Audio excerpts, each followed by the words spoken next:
How you doing, guys? I'm out here today with Mr. Bret. He is a Bangkok freelancer. Thank you so much for coming out today, Bret. That's my pleasure. I really appreciate it. So me and Bret have been friends for about what, like four months now? Yeah, and All that time. and we seem to get along really well. So I really appreciate it. So I'm gonna take Bret through a few questions here, and hopefully it could kind of give you some insight into the life of a Bangkok freelancer. So the first question that I have for you is, how long have you been a freelancer? I should say about five or 6 years now that I've been freelancing in different jobs. And what kind of different works are you in? Like what kind of different industries? You got like writing or real estate? What are you doing right now? So the types of work that I do are real estate, and I'm a broker, and I play music. I also teach. So every skill that you have being a freelancer, you can teach. That's the good point of that. I'm teaching English. I'm teaching communication skills. I'm teaching, what else? That's about what I'm teaching. But I'm also into sales, into new technologies, such as solar panels, solar cells, and I'm a model and also an actor. Yeah, so you can really just be open to whatever opportunities pretty much present you, right? Yeah, that's right.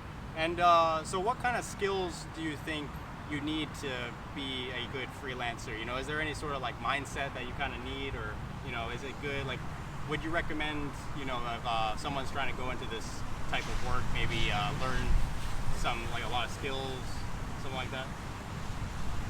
Well, the first skill is to do with the mindset, is that you should think that anything is possible. Any skill is possible to learn. Like if somebody's done it before, you can do it too. So that's one of the things that you should keep in mind. But the skills that are most needed in Thailand usually are to do with self-improvement or languages. So that's what I would suggest learning first. Yeah, and you really have a benefit compared to other people because you speak Thai and also English. And do you have any other languages that you speak to, or just those two for now? Just a little bit of French. A little bit of French too. Yeah. Okay, what are some of the biggest challenges that you face as being a freelancer? I would think that it would be time schedule, because there's so many opportunities out there. It's what time you choose to do which opportunity, or to put your time into self-improvement, for example. You have to have a good time schedule. So I know you just recently had a baby, and I've seen her pictures. It's very, very cute. She's beautiful. Thank you. I wanted to ask you, so how has having a baby changed your life? I haven't had a baby yet myself, but how has a baby changed your life? And tell me about some pros and cons of your new child. Yeah, sure. You should try having a baby. Oh. It's that easy. Well, some points that it's changed my life. I would say there's more pros than there are cons, but it depends on what kind of lifestyle you want to have. If you're family oriented or if you're money oriented. So that's something to keep in mind. But the pros for me personally are that I'm more motivated to succeed in whatever job that I come across, whatever opportunity that I come across. It's given me more motivation to, even if I fail, I can get back up faster than I would have usually done. And, oh yeah, so the cons would be more to do with the time management again. It's a bit harder to manage your time when my wife, she's also a freelance worker. She's into different opportunities also. We've never been in like a serious job that's 9 to 5. Oh wow. Yeah, she has in her past, but for me, no. And since we had the baby, we've both been doing our own freelance stuff. So it's very hard to manage our different schedules to line up when there's a baby involved. So that's something that if you want to have a baby, you have to have that planned out maybe 1 year in advance or 2 years in advance even. So take some time to prepare.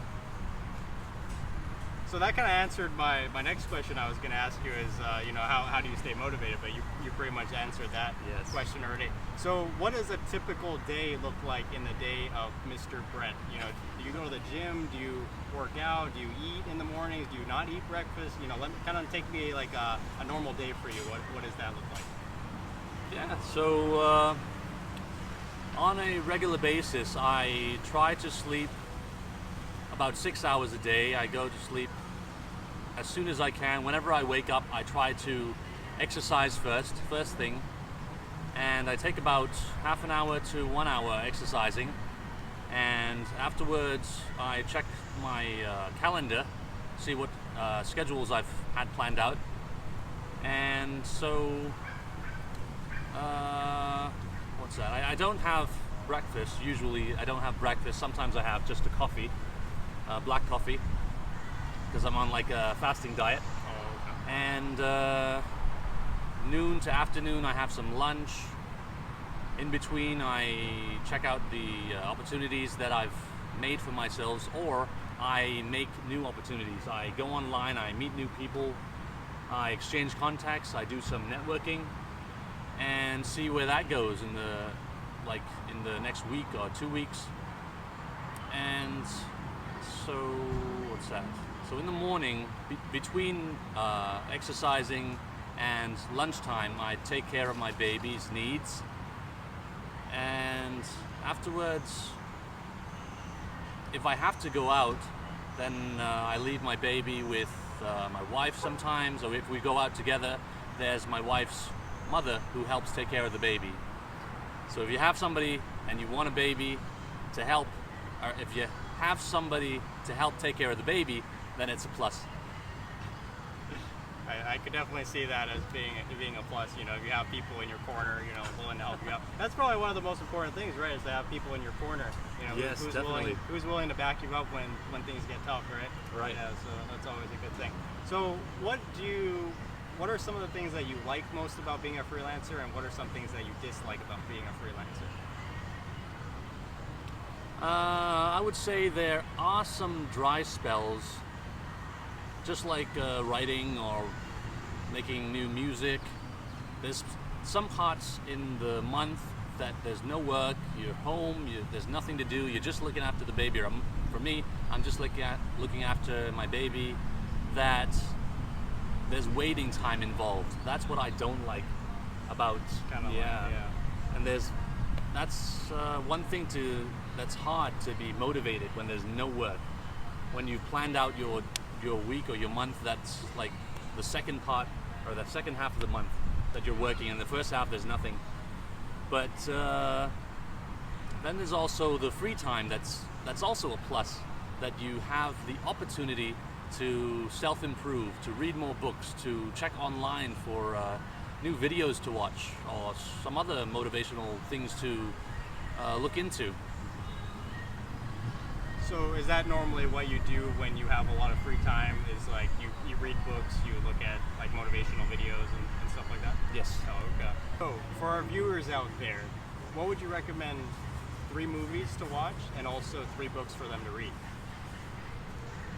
Okay, so 3 movies. One of the movies would be Pursuit of Happiness.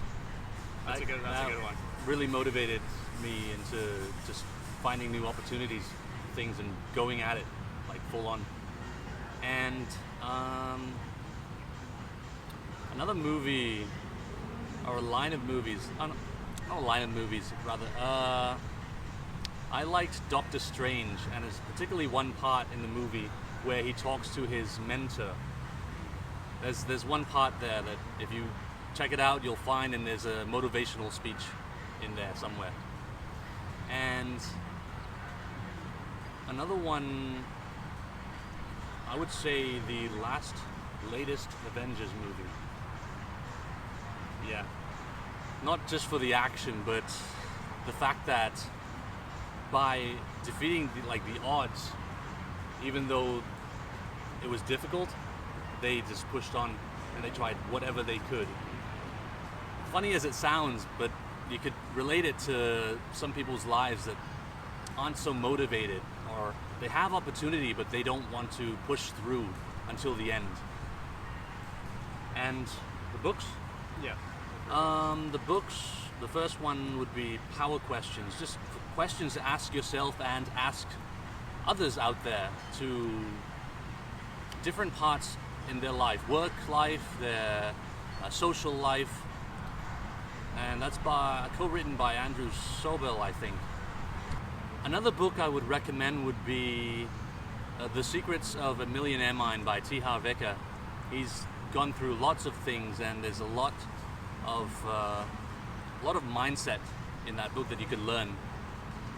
And the last book that I would recommend is Eat That Frog by Brian Tracy, to do with time management. That's interesting. I'll have to check those books out because I haven't read any of those books, and I've read in my lifetime over 100 books, and I actually haven't even heard of any of those. I have heard of what is it, Secret Millionaire? Yeah, Secrets of the Millionaire Mind. Secrets of the Millionaire Mind. I have heard that one, but other ones I haven't even heard of. Okay. So the next question I have for you is, if you were to do it all over again, start over again, would you still choose the path of being a freelancer working for yourself, or would you rather go and work for like a Fortune 500 company and just climb up the corporate ladder? I would do it again and try to do it faster and try to do it harder. I would try to do what I'm doing today, but work harder and put more effort into all the things that I've learned. I would never recommend climbing the corporate ladder just because it takes so long and it's such a grind sometimes. But most of the time you're not paid. I don't know, maybe think for yourselves, if you're paid as much as what you're working, as much as what your time is worth. So that's something I would have you guys keep in mind. Very, very well said, and I would also agree with that too. So I have a couple fun questions here. So the first question is kind of like a question that I like asking people, and this is like, when we're little kids and stuff like that. But what is your favorite color? And then the second question is, what is your favorite place that you have traveled to so far? Okay. My favorite color? Yeah. That's like, okay. It's blue, navy blue, and black. Those are the two of my favorite colors. And the favorite place that I've traveled to in the world or in Thailand? In the world. Yeah. In the world, I really loved when I was in Rome. Everything, like all the sights and sounds were like packed into one place, and you could just walk to everywhere. It was like really beautiful there. I haven't been there yet. I'll have to go check it out one of these days. Okay, 2 more questions for you. What is your happiest moment so far, and what gets your blood pumping each day? The happiest moment in my life, and I would think for every parent, would be the second that your baby's born. And that was the time. The second my baby was born and she was crying, I knew she was alive. That was when I was like reborn again. And what gets your blood pumping? So what gets my blood pumping? Goals. Setting goals is really important to me, and I think to have a daily goal, a weekly, monthly, and like a long-term goal is what really sets us apart from the grind. And then the last question is, if you can ask me one question, what is that question going to be? I would ask, what are your predictions of how the world will end up in the next 5 years? How the world is going to end up in the next 5 years? I think we're heading in the right direction. I see good things happening, especially in third world countries like Africa. Um, America, I'm kind of sad seeing America kind of getting off track. I felt like we made a lot of progress, but the last few years there's been like a lot of tension in America, especially with the new president and all that. And I'm not saying I'm endorsing him, I'm not saying I'm against him. I'm just saying there has been a lot more tensions in the United States. Overall, I feel like we're heading in the right direction. So, Mr. Bret, do you have any final thoughts that you want to leave for our viewers? Yes, sure. Just to continue on the question that I asked you, actually, is that whatever happens in the world, you guys out there, you make your own decisions, you make your own choices. There's no cage holding you from doing whatever you want or gaining whatever you can, contributing to wherever you can in the world. And there's opportunities out there for everyone. Being a freelancer, there's opportunities working a regular job, there's opportunities. Just keep your minds open and you guys can do anything. Very well said, very well said. Well, Bret, thank you so much for coming out today. And if you want to follow Bret on his journey, you could follow him on his Instagram. The link will be in the description below. So thank you very much for watching, guys, and we'll see you in the next video. Bye-bye.